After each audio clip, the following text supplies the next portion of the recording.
Hello everyone.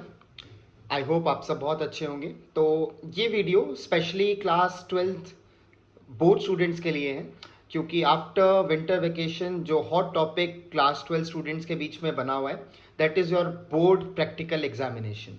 तो आप सभी के स्कूल्स में डिफरेंट डिफरेंट सब्जेक्ट्स के बोर्ड प्रैक्टिकल एग्जाम स्टार्ट हो गए हैं, कुछ के मे बी अपकमिंग वीक्स में होने वाले होंगे। और ज़्यादातर सब्जेक्ट्स में जो बोर्ड प्रैक्टिकल एग्ज़ाम होता है उसके लिए एक्सटर्नल आते हैं। एक्सटर्नल मीन्स कि दूसरे स्कूल के टीचर आपके स्कूल में आएंगे और आपकी जो भी प्रैक्टिकल फाइल है, वाइवा है या कोई रिटर्न भी अगर है, जैसे फिजिक्स वगैरह वाले सब्जेक्ट्स के अंदर होता है, तो आपको वो रिटर्न भी देना होगा। ठीक है। और क्योंकि एक्सटर्नल जो आएगा ना, वो आपको जानते हैं कि आप स्टडीज़ में कितने अच्छे रहे हैं, कितने टैलेंटेड स्टूडेंट हैं, ना आप उनको जानते हैं कि वो कौन हैं, कौन से स्कूल से आए हैं। तो कुछ एक दूसरे के बारे में आप नहीं जानते हैं, जिस वजह से क्योंकि अभी तक आप पेपर्स, आप अपना वाइवा अगर दिया है आपने मिड टर्म प्री बोर्ड में स्कूल में, तो आपने अपने स्कूल टीचर को दिया है, तो वहाँ पर थोड़ा सा कंफर्ट लेवल आ जाता है। बट अगर बाहर से एक्सटर्नल आ रहा है, दूसरे स्कूल से आ रहा है, हो सकता है वो बहुत ज़्यादा स्ट्रिक्ट हों आंसर्स को लेके कि जो उन्हें चाहिए वही पर्टिकुलर आंसर आना चाहिए। हो सकता है थोड़े बहुत से रिलैक्स हों कि कोई नहीं, बच्चा जो बोल रहा है थोड़ा बहुत एक्सेप्ट कर लेंगे। So depends on different scenarios. तो आपका नर्वस होना बहुत ऑब्वियस है। ठीक है। और स्पेशली अगर आपका कोई फर्स्ट बोर्ड प्रैक्टिकल होगा, वो किसी भी सब्जेक्ट का हो, तो उस टाइम तो आप बहुत नर्वस होंगे। और वो ऑब्वियस भी है, क्योंकि ना आप जानते हैं उन्हें, ना आपको वो जानते हैं। और आपका पूरा साल, पूरे जितना भी आपने पढ़ा, वो 20 नंबर का जो वाइवा है, वो डिपेंड करता है कि उस 4 से 5 मिनट के वाइवा में आप क्या बोलते हैं और आपकी प्रैक्टिकल फाइल किस तरीके से रिप्रेजेंट होती है। तो घबराने से तो कोई चीज़ का सॉल्यूशन निकलेगा नहीं। तो कुछ टिप्स, कुछ पॉइंट्स मैं आपको बताना चाहूँगा, जो आप ध्यान में रखेंगे तो थोड़ा इंप्रूवमेंट आपके वाइवा और आपके मार्क्स के अंदर ज़रूर आपको नोटिस होगा। और ये कोई पर्टिकुलरली किसी मेरे इकोनॉमिक सब्जेक्ट से रिलेटेड नहीं है, it is applicable to all subjects. Although मैं कुछ एग्जाम्पल लेकर इकोनॉमिक्स से रिलेटेड ही कुछ चीज़ें बताऊंगा, बट वो एप्लीकेबल सभी के ऊपर होंगी। ठीक है। So number one, be in presentable form. आप प्रॉपर अपने school uniform with I card जाइए। जब भी आप रूम में एंटर कर रहे हैं, always ask, take permission, may I come in sir, may I come in ma'am. तो परमिशन लेकर प्रेजेंटेबल फॉर्म में जाइए। स्पेशली बॉयज़ के लिए मैंने नोटिस किया है वो स्लीव फोल्ड होना। ठीक है। तो स्लीव मत फोल्ड करिएगा। अगर ब्लेजर स्वेटर्स पहन रहे हैं तो वो ब्लेजर की ऊपर, ब्लेजर के ऊपर आपका शर्ट का वो स्लीव आ रहा होता है, तो वो सब मत करिएगा। बहुत प्रेजेंटेबल फॉर्म में, डिसेंसी वाली फॉर्म में जाइएगा वाइवा देने के लिए। ठीक है। वहाँ पर आराम से बैठिए।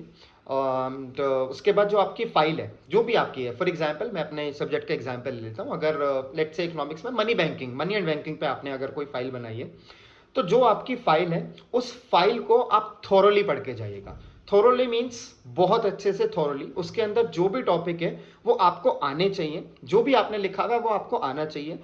99% केसेस में जो एक्सटर्नल एग्जामिनर है वो आपसे फाइल में से आपके वाइवा पूछेगा।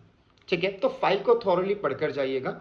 उसके अंदर आपने केस स्टडी होगी, केस स्टडी आपके टॉपिक से कैसे रिलेट करती है वो आपको होना चाहिए, क्योंकि जनरली एक्सटर्नल एग्जामिनर्स पूछ लेते हैं कि how this case study is related to your subject या to your content, to your topic. So explain या briefly explain this case study. तो केस स्टडी आपके उस टॉपिक से कैसे रिलेट करती है वो। और एक बहुत फेवरेट क्वेश्चन रहता है एक्सटर्नल एग्जामिनर्स का कि why you chose this topic. तो प्लीज़ वहाँ मत बोल देना मैम ने दिया, सर ने दिया, या ऐसा कुछ जिस भी तरीके से मिला। तो उसका कोई एक स्ट्रॉन्ग रीज़न आपके पास होना चाहिए। मनी बैंकिंग है, गवर्नमेंट बजट है, या इंडिया चाइना पाकिस्तान वाला वो चैप्टर है, जो भी है आपने क्यों लिया उसका एक स्ट्रॉन्ग रीज़न होना चाहिए आपके पास। ये मत बोलिएगा जो मिला वो ले लिया, ये एक अच्छा आंसर नहीं होता है। ठीक है। सेकेंडली, एक एग्जाम्पल के लिए, जैसे बहुत बच्चे जो मैं ऑब्जर्व, जो मैंने करा है अभी तक के एक्सटर्नल प्रैक्टिकल्स में, मैं वो आपके साथ शेयर कर रहा हूँ कि एक मनी बैंकिंग से रिलेट करूँ तो कमर्शियल बैंक के फंक्शंस सीबीएसई सिलेबस में फिलहाल नहीं है, लेकिन बहुत बच्चे उसको वाइवा के मतलब फाइल के अंदर लिखते हैं। अब जब फाइल में आप उसको लिखते हैं तो एक्सटर्नल के पास जो आपने चीज़ फाइल लिख दी, फाइल में लिख दी, एक्सटर्नल के पास राइट है उस चीज़ को पूछने का। आप ये नहीं बोल सकते कि सर कमर्शियल बैंक के फंक्शंस तो सिलेबस में नहीं है, क्योंकि आपने वो फाइल में लिख दिया। So please do mark this कि आपने जो फाइल में लिख दिया वो आपको पता होना चाहिए। ठीक है। या नहीं पता है तो उसको फाइल में लिखो मत, और लिख दिया तो फिर वो पूछ सकता है और आपको पता होना चाहिए। Number two, is for example एक आरबीआई का एक फंक्शन है बैंकर टू द गवर्नमेंट। अब सपोज आपने वो नहीं लिखा फाइल में और एक्सटर्नल एग्जामिनर ने वही आपसे पूछ लिया कि explain banker to the government, तो वो आप ये नहीं बोलेंगे वहां पर कि सर ये मेरी फाइल में नहीं है। ठीक है, फाइल में नहीं है तो ये आपकी गलती है क्योंकि वो सिलेबस के अंदर है, वो आपका सिलेबस का पार्ट है। अब आपने सिलेबस वाला पार्ट ही अगर फाइल में नहीं लिखा तो आपने तो उनको एक और पॉइंट दे दिया कि एक तो आता नहीं है आपको, ऊपर से आपका रिप्लाई ऐसा था, आंसर ऐसा था कि सर ये तो है नहीं, एंड थर्डली आपने फाइल में भी नहीं लिखा उसको, जबकि वो सिलेबस का पार्ट है। तो सिलेबस का पार्ट तो फाइल के अंदर कवर होना ही होना चाहिए, और अगर कोई सिलेबस के बाहर आप पार्ट लिख रहे हैं तो वो आपको आना चाहिए, उसके बाद आप नहीं कह सकते कि सिलेबस से बाहर है।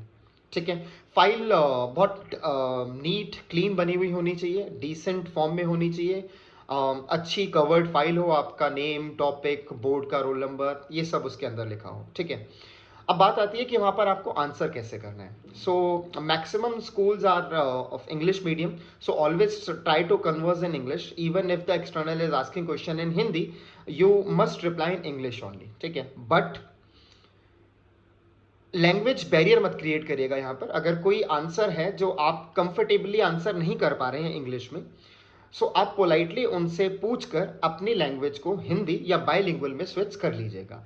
जैसे फॉर एग्जांपल कोई भी क्वेश्चन उन्होंने पूछा and you are not comfortable with answering in English, तो आप उनसे पूछ लीजिएगा कि sir may I answer in Hindi और may I answer in bilingual. तो ज़्यादातर एक्सटर्नल बहुत आपसे सॉफ्ट रहते हैं, बहुत आपके साथ कोऑपरेटिव होते हैं, वो आपको बोलेंगे ओके आप जैसे भी देना आंसर आप कर दीजिए। ठीक है, बट मैक्सिमम टाइम ट्राई करिएगा कन्वर्स इन इंग्लिश अगर आपका इंग्लिश मीडियम स्कूल है तो, और हिंदी मीडियम है अगर आपका सब्जेक्ट तो फिर तो आप हिंदी में देंगे ही आंसर। ठीक है, उसमें तो कोई वो है नहीं।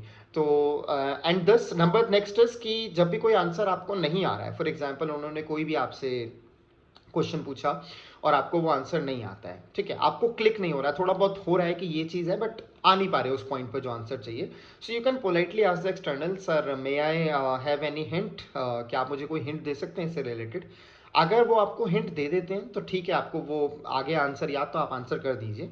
अगर वो कोई दूसरा क्वेश्चन पूछ ले तो दैट्स फाइन, दैट्स ओके, आप वो दूसरे क्वेश्चन पे चले जाइए, आप जो भी वो क्वेश्चन उन्होंने पूछा उसका आंसर आप दे दीजिए। इन केस आपको हिंट भी नहीं चाहिए, आपको याद ही नहीं आ रहा, उन्होंने जो पूछा आपको समझ ही नहीं आ रहा क्या पूछा, सो इन दैट केस आप politely ask sir I am not able to recall the answer right now, can you ask any other question. तो पोलाइटली आप आंसर करें, वो आपसे दूसरा क्वेश्चन पूछ लेंगे। ठीक है, और जनरली जो एक्सटर्नल एग्जामिनर्स होते हैं बहुत एक्सपीरियंस्ड होते हैं, रिच इन एक्सपीरियंस होते हैं, काफ़ी सालों का एक्सपीरियंस उनको होता है, तो और सीबीएसई हमेशा अपॉइंट भी एक्सपीरियंस टीचर्स को ही करता है। तो ना वाइवा पूछने का एक पैटर्न होता है, वो आपसे एक रैंडमली एक क्वेश्चन पुट ऑन करेंगे। ठीक है, और फिर अगर आपने उसका आंसर सही करा तो वो अपना लेवल ऑफ क्वेश्चन बढ़ाएंगे। ठीक है, थोड़ा और उससे डिफिकल्ट, फिर और उससे डिफिकल्ट, फिर और उससे डिफिकल्ट, और अगर आपने वो आंसर ठीक नहीं करा तो वो फिर अपना लेवल ऑफ क्वेश्चन थोड़ा सा डिक्रीज करते जाएंगे। ठीक है, तो ये एक सपोर्ट ही है आपके लिए कि आप थोड़ा सा आंसर करें, कॉन्फिडेंस बूस्ट हो आपका। फॉर एग्जाम्पल अगर मैंने पूछा डिफाइन मनी मल्टीप्लायर, अब जिसने आंसर कर दिया तो मैं उससे नेक्स्ट क्वेश्चन पूछूंगा, लेट्स से कि आरबीआई के किसी फंक्शन पे मूव कर जाऊंगा, और अगर आपने उसका आंसर नहीं करा तो मैं कहूंगा चलो ठीक है, tell me the formula of money multiplier. Suppose आप वो भी नहीं कर पाए, ओके देन फॉर्मूला होता है मनी मल्टीप्लायर का 1/LRR। So okay what is LRR, तो आप वो भी नहीं बता पाए। Okay LRR has two component CRR SLR, कौन सा आरबीआई के पास रहता है, कौन सा कमर्शियल बैंक अपने पास रखते हैं वो बता दो, वो भी नहीं बता पाए। डिफाइन फंक्शंस ऑफ मनी में इसको बता दो कौन कौन से हैं। So this is how viva works. अगर आप अच्छा कर रहे हैं, अच्छे आंसर कर रहे हैं तो वो लेवल इंक्रीज होगा, अगर आप नहीं आंसर कर पा रहे हैं तो वो लेवल को थोड़ा सा क्वेश्चन डिक्रीज करेंगे कि एटलीस्ट यू आंसर क्वेश्चंस। ठीक है, जो भी आप क्वेश्चन का आंसर करें।